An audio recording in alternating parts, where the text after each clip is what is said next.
commence avec les pinceaux pour le visage. Avant tout, le choix des pinceaux dépend des produits que vous utilisez, fond de teint liquide ou poudre par exemple. Ensuite, tout dépend de l'expérience que vous aurez avec tel ou tel type de pinceau, donc de votre préférence personnelle. Pour appliquer le fond de teint liquide, on trouve 3 pinceaux principaux. Le pinceau fond de teint qui a un bout arrondi et un profil plat. Il est intéressant car il permet d'appliquer sur le visage tout type de produit à partir du moment où il s'agit d'une texture crème ou fluide. Personnellement, je ne l'utilise pas pour le fond de teint car je trouve l'application un petit peu trop longue. Mais comme il peut être précis, on peut l'utiliser sur certaines zones du visage seulement ou pour appliquer son enlumineur liquide par exemple. Ensuite, il y a le pinceau duo fibre qui remporte un franc succès. Ce pinceau rond à l'embout plat est absolument génial pour appliquer le fond de teint liquide, mais également les fonds de teint poudre. L'application est rapide et le résultat absolument impeccable. Pour l'appliquer, il suffit de tapoter de façon grossière sur l'ensemble du visage. Pour finir, voici un grand classique, l'éponge. Celle-ci est plus pratique car elle a une forme d'œuf plein. Elle peut s'utiliser humide. On pose des touches de fond de teint sur le visage, puis on presse délicatement l'éponge. Le côté le plus large s'utilise sur tout le visage et la pointe sous les yeux et les ailes du nez. Le résultat est superbe, sans démarcation et donne un résultat naturel.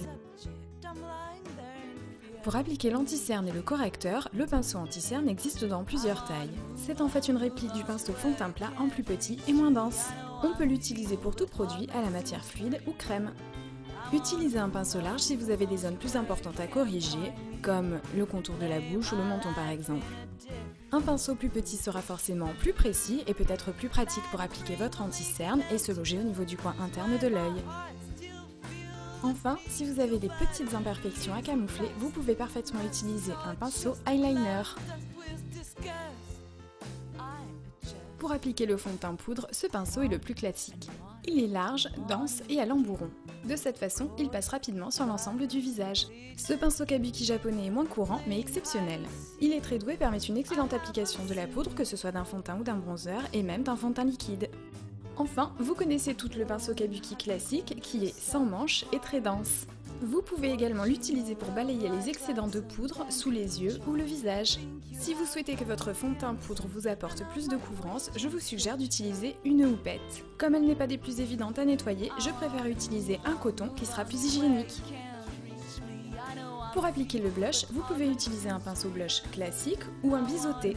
Ce dernier vous permettra d'appliquer le blush sur les joues et de contourer ces dernières avec le côté plus plat. Le pinceau kabuki japonais, dans une plus petite taille, est également excellent pour appliquer le blush, qu'il soit en poudre ou en crème. Vous pourrez aussi contourer la joue avec ce même pinceau. Si vous n'utilisez pas un crayon pour redessiner vos sourcils et que vous préférez le faire avec une poudre, utilisez un pinceau biseauté pour tracer vos sourcils. Enfin, pour améliorer la ligne de